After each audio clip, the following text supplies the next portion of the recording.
I'm here with Max Hamilton, the new head coach of men's rugby at NCR Division One sevens and 15s powerhouse, Wheeling University. Wheeling University is located in Wheeling, West Virginia, and currently has about 1,200 students. It has also been named a top small college and private university in West Virginia by the reputed online resource niche.com. Welcome, Coach Hamilton. Hi, thank you for having me. Thanks for joining us. Now, I've given a little bit of an introduction to Wheeling University, but I have a whole host of questions for you. First off, can you tell us a little bit about your background? Yeah, so I've just completed my graduate assistant position here at Wheeling last year, where I graduated with my master's in business administration. Before that, I was studying at SUNY Fredonia in the state of New York, where I completed my communications and journalism with a minor in leadership studies. While I was there, I was the president of my rugby club for my final 2 years, where I was leading them and coaching and guiding those young athletes. And then as I was progressing through that, I found the opportunity down here at Wheeling to continue on my education and continue working with the team. So that's when I moved down here 2 years ago. And then through that time, I was able to be guided by the head coach, Mike Geibel, who in this last year transitioned to the new dean of students on campus. And in that transition, I was able to step up into the role as head coach here. It's been a quick journey, but I'm really proud and we've worked a lot and very hard to get where we are today. Excellent. And speaking of, can you tell me a bit about your rugby program? Yeah, so Wheeling's program, we compete very heavily in 15s and sevens in both seasons, fall and spring. Our program itself, our goal is always to bring in good people, create a good community. What we know is that those are the baselines and attributes to have good competition.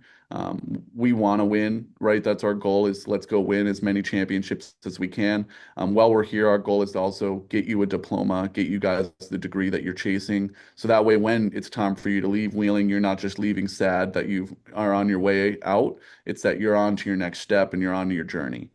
So this is really one part in the process for the students that we welcome here. And in our program, we try to just be as competitive as possible, pushing each other.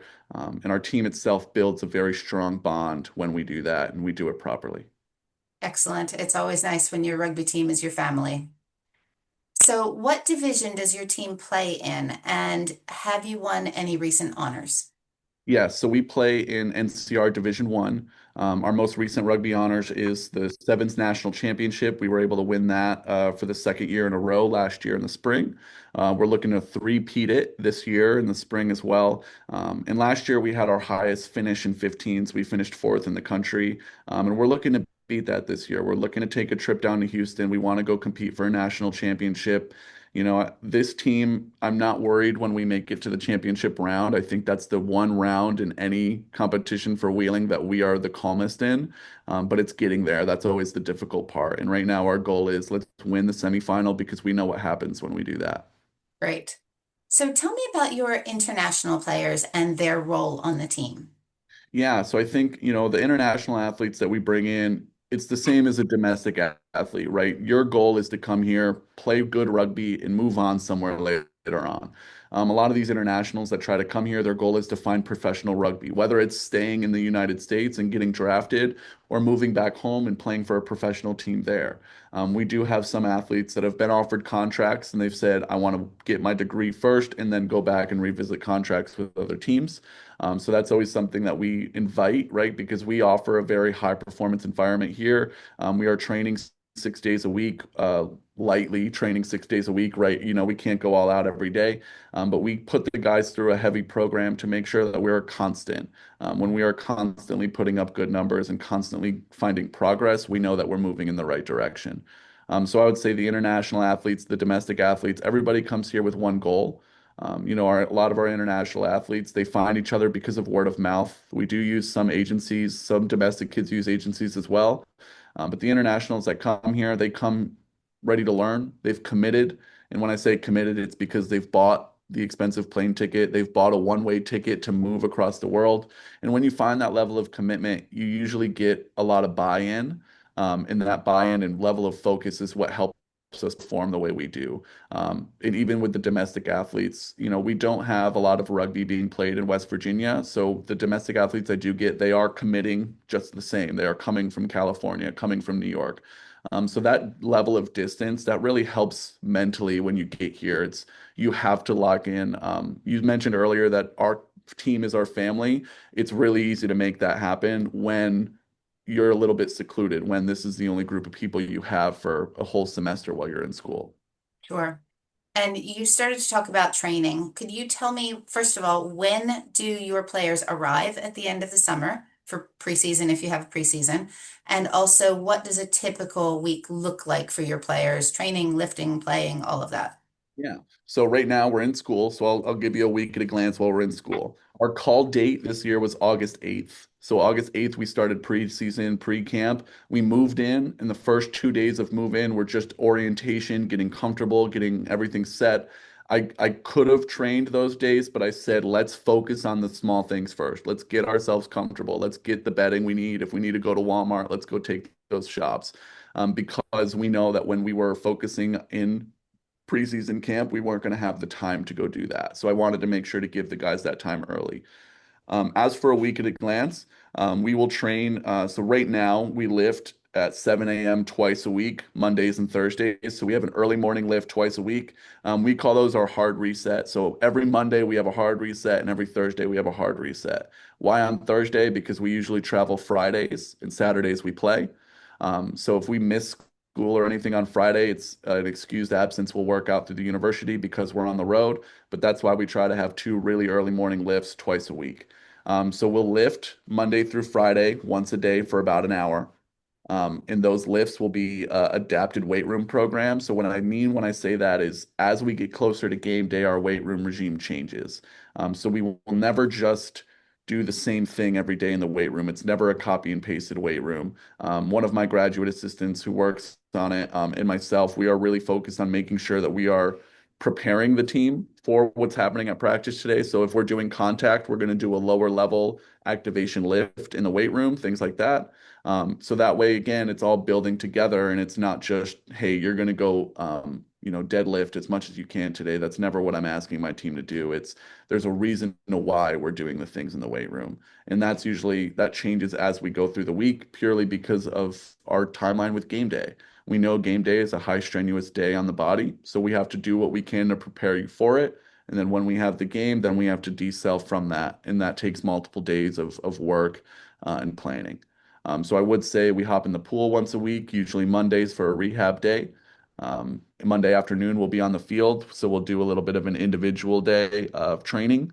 And then Tuesday, Wednesday, and Thursday, those field sessions would be a little bit more positional based, backline and forward based. And then we'll also come together, work some system while we're at those sessions. But we will lift every single day as it changes. And even game day, we'll have a activation lift in the morning for about an hour. And none of that is weight. There's no weight involved in it at all. But again, we've read and from scholarly journals, and that's the great part of rugby is that tons of people are writing sources and putting things out there, is that we can see that statistically you're going to get a better performance on game day when you go through an activation lift 8 to 12 hours before. So we always try to work something like that in, whether we're traveling or whether we're home, because it's proven to work from professional levels as well. So we know it'll work for us here. So when you're traveling, how far are you going? You're packing everybody onto buses, and how long are they there? Yeah, so we're usually there about 2 nights, 2 to 1 night. It just depends on where we're headed. So my conference, the Atlantic Rugby Conference, the farthest travel we'll have is about 7.5 hours in a coach bus. So that we'll spend 2 nights in a hotel and then we'll drive back the following day. But some games, if it's only 4 hours away, we'll drive Friday, spend the night Friday, Saturday, we'll wake up and play, and then we'll ride the bus back. I always try to we'd all want to sleep in our own bed at night. So if we get the chance to do that, even if we're on the bus a little bit longer, that's what I opt for, because I want the guys to be comfortable and be happy and safe. And I know that after we win on Saturday night, all they want to do is be back here in Wheeling anyway. So let's make it happen for them. Great. What do you think makes your team so special? Yeah, I think it's the people. I think the people that want to come to Wheeling University are what makes my team special. I think that if you see Wheeling on the map and you learn about the program you want and that's what interests you, that helps. But I mentioned it a little bit earlier. I think the level of commitment we get from the community because nobody played rugby in West Virginia and then came to Wheeling 20 minutes away. Everybody had to commit to come here. I think the closest athlete to home is 5 hours. So it's still long enough away where mentally you have that switch when you get to school. So I think that overly helps. And I know that that can be a solution for any school in the country. Yeah, we're pulling kids from 5 hours away, but I think when they get here, it really helps them say, okay, this has to be my new family. This has to be my new group of people. And that's what helps. And I think the community that we have that welcomes the new athletes when they arrive, that continued legacy is really what keeps us going. What do you look for in a top recruit, and what do you consider to be give you like a cautionary flag? Yeah, I think I look for a level of professionalism in the communication because, again, right, I always like to say we're offering you an athletic scholarship. You're getting academic, but we're also offering athletic. And that athletic scholarship, it can be a good sum of money. Where at the end of the day, we can look at some athletes and say this is a part-time job level of money that we're offering you for school. And I know you never see the money because it's just covering for part of your bills. But when we're committing that much to somebody, I want you to be going to your classes. I never want to hear that you're not going to class. So those are some things like that too. But a level of professionalism because that's what we're expecting when we get here. I think a lot of people like to say that um, they'll respect the coach and the coach will give respect back, and that's there, and respect is an earned thing. You're absolutely right. But I think that all comes from doing the right things first, and that's what builds onto that. So I would say being professional in your communication, knowing how to speak to a coach in the sense of I cut to the business fairly quick. I just want to talk film. I just want to talk about you and what you're looking for. And I think also calls like this kind of help get more information about wheeling out. Because every time I have a call, if I'm answering the same question first, I know when I send an information email out next, I need to put that information in that email too. So that helps. I would say some of the biggest cautionary things that I've found over the years are AI, artificial intelligence. That is my biggest red flag already for somebody that I've seen. So if somebody's using artificial intelligence to email me back, I know I'm a rugby coach, but you can very much tell when somebody's using it. And at the end of the day, how can I have on good faith think that this person is going to come here to this school and perform well in school if they can't email me without using artificial intelligence? So that to me already scares me a little bit that I might invite somebody here who I'm going to have more problems with where academic integrity or dishonesty while they're a current student. And I think the biggest thing that people don't realize is as a coach, I do so much to work for my team and help my team that at the end of the day, I never want to hear about one of my athletes while I'm at work, unless it's great. And I'm okay with hearing great things. But those are moments where we're inviting some negativity or some bad interference. And those are things I try to avoid while I'm recruiting is how they communicate with me. Because again, it also goes with when they reach out to their professor and ask for help. If they're communicating with me in an email where it's very informal, I should be worried if they're going to go out and do that too on campus. Because at the end of the day, they represent myself, my team, and everything that we stand for as well when we bring a rugby athlete on a campus. That's a really good point. You're making an investment in them. You're right. They don't see the dollars and cents, but it is a significant investment in them. And so you want them to be making the same investment in the program. And if they're making shortcuts from the get-go with using AI or the Yeah. questions about integrity, then what else are they going to cut corners on? No, that's Yeah, really helpful. and I think noticing those early helps me go, okay, we've figured out what it is. Let's continue moving on. And that is just a factor in all of the mess. And I think too, artificial intelligence, just on that note, can be very helpful if you use it in the proper way. And letting it be your communicator with people is not proper. Yeah. And I think that that's where kids are still learning right now is how do they use it in a way that's not going to interfere with them. And right now it's only interfering with them in a negative way. So you touched on scholarships. Can you tell me how scholarships work at Wheeling? What the academic component is, what the athletic component, how it comes together? Yeah, so every student who applies to Wheeling University, once they're fully accepted with their transcript and everything in, they'll be awarded an academic scholarship. That academic scholarship that's public on our website, it varies between four different tiers of where their GPA could be. We are a private institution, so we do not require SAT or ACT scores. But if you took an SAT or an ACT and that score was high, you should put that score in because that might help you qualify for a higher tier. So if I had a GPA that was lower, but I test very well, I should put my test scores in to pull my whole grade up. So that's an option too, is getting your academic scores or your academic scholarship. We do have a handful of institutional scholarships as well for people from the local area that they could apply for and get more tuition assistance. We also have athletic aid. So as the coach, I can award athletic aid to my athletes. And that's kind of where I was talking about that when all of these sums come together, that's a part-time job level of money. And so that's kind of what we're expecting back is that level of professionalism and that work level back. Because like you said, we're investing in the athletes. So on that note too, with scholarship, I would say that the athletic aid, it varies case by case to each athlete, but that added with the academic comes full together to make your package. And at the beginning, I think all of those together gets our athletes paying around 35 to 30% of their scholarship or of their tuition, which at the end of the day, that beats out most in-state tuitions, right? So if I was going to stay in my state and go to a state school, we're competing on that level with athletes. So I can't say we're offering full rides to beat everybody out in the country, but I can say we can be very competitive, and it is a case by case basis for sure. Thank you. What can you tell me about your coaching philosophy? I know you've got big goals for this season, so if you could touch on them too, that would be great. Yeah, I think that at the end of the day, the potential that's in the room in the locker room is what we invited from how we recruited. So from that is our baseline standard. We can only move the baseline up when we have more measured consistency and progress from our training. So as we train more vigorously and as we add more to the pot, we can bring our team up in the baseline, and that's what helps us at the end of the day measure our goals to be whether we think we can actually make them or not. So I think from there, my biggest philosophy that I try to carry into it is I'm not there to tell the team what to do. I'm there to help them think critically. And that if one person out of the 15 chooses to make a decision, the rest of us need to be able to assist them and support them in that way. So it all goes back on how do we get group think to happen and not just individual think.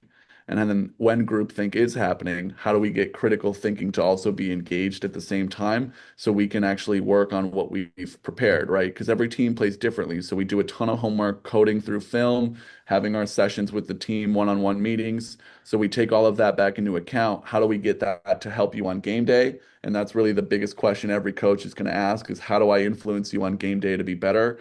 And then at the end of the day, how do I make you make better decisions? And it's not me telling you, it's me helping you think, me guiding you to make proper decisions, me putting pressure on you in moments that are specific scenario based. So I think a lot of it comes from the team will tell me naturally what it needs when I can assess them properly. And it all comes back on just what I see with my eyes and what they can tell me. Super, thank you. Now, I know there is also a women's rugby team at Wheeling. Can you tell me a little bit about that? Yeah, our women's rugby program, they're stellar. They've won a Division I national championship in NCR their first year as a program. Ken Pape is the head coach. He's been at a handful of different schools in his tenure. Ken is an interesting coach. He does well at recruiting. He does well on the field as well. They are performing at a very high standard, which is great because both rugby's here at Wheeling.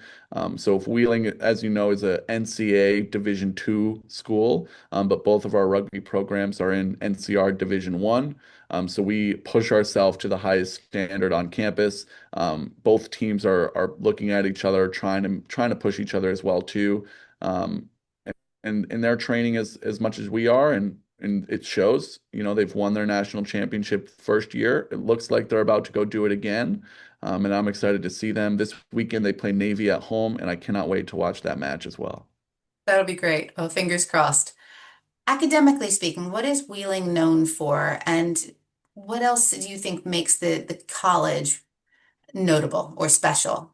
Yeah, I would say that one, we have a very strong business department in this sense of sports management, undergraduate in business and master's in business as well, which I just finished mine in. But we have a connections with the local community, with sports complexes and different higher level. We have like a minor league hockey team and a minor league football team in the area as well, that we get a lot of internships and job opportunities through for our students. So I'd say a lot of even our internationals who come here for business and stuff like that, they're finding jobs and things right after school, which is great within our community.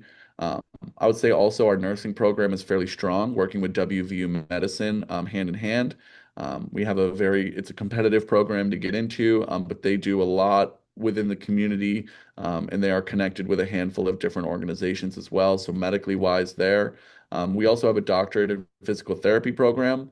So again, we have a lot of higher level education where kids are coming here, maybe getting an undergrad here, going getting a master's somewhere else, coming back for a doctorate program or however it may be. We have a lot of kids that are coming here, even just for masters as well. And we can scholarship you for your master's program and have you play rugby as well. So again, there's different opportunities for whoever would want to come here and study at Wheeling. Fantastic. And you talked a little bit about the wider community. Can you give me a little description of what Wheeling, West Virginia is like and its proximity to Pittsburgh, Pennsylvania? Yeah, so we're about 50 minutes away from Pittsburgh, Pennsylvania. So that's great. If you're ever looking for a major city, we go there. We also are about an hour and a half away from Morgantown, West Virginia, which has WVU football and sporting events too. So a lot of our team will go and enjoy those football games in our Wheeling vicinity community. There's about 10 minutes in either direction you can drive, you'll run into Wheeling. We have the city of Wheeling that's about 30,000 people. They're currently working on it, but they've renovated all of the city, the streets, the sidewalks, everything. So it's looking beautiful now downtown. There's a lot of walking traffic and stores and things like that as well. It's a small city. If you can think about it, it's probably there. And if you can't find it, it's in Pittsburgh, 50 minutes away. So we're really lucky to have access to everything here. There's a lot of stuff to do in downtown Wheeling. Whether, like I said, it's going to watch minor league hockey. There's some cryotherapy stuff in downtown and some random shops. Yeah, they have a lot of cool things. But yeah, so I would say when we have open weekends and when there are a lot of recruits on campus, I always recommend go on a walk with your family, go find a cool restaurant because there's always someplace interesting to go to. That's great. And finally, if you were going to give a kid who was starting on this journey and trying to find his home or her home for 4 years of college, what piece of advice would you give to them? Yeah, I would say be honest and find a coach that you can talk to. I've had a handful of athletes that I've spoken with that have been honest with me and said, I don't think I'm going to go to Wheeling, but you're easy to talk to. Can I ask you questions and figure out, what I should be looking for in other programs or things like that? And I'm always open. At the end of the day, it's the student's journey. They're going through this path and on their life. I'm not ever disgruntled that you don't want to come to Wheeling. I want to find out the why so I can make it better here so that way I can get you. Or down the road, I'll find athletes who are on the same path as you who end up coming here. So I think it's always important to be honest, front with your coach and just talk with them and learn more about them and learn more about the program itself. You're not making a bad decision if you're choosing not to come here. It's your decision, and that's okay. And you got to live with it. And we're going to help you learn about all the details along the way so you can make the right one. That's great. Thank you so much, and good luck to you and your team for this season. Yeah, thank you very much for having me.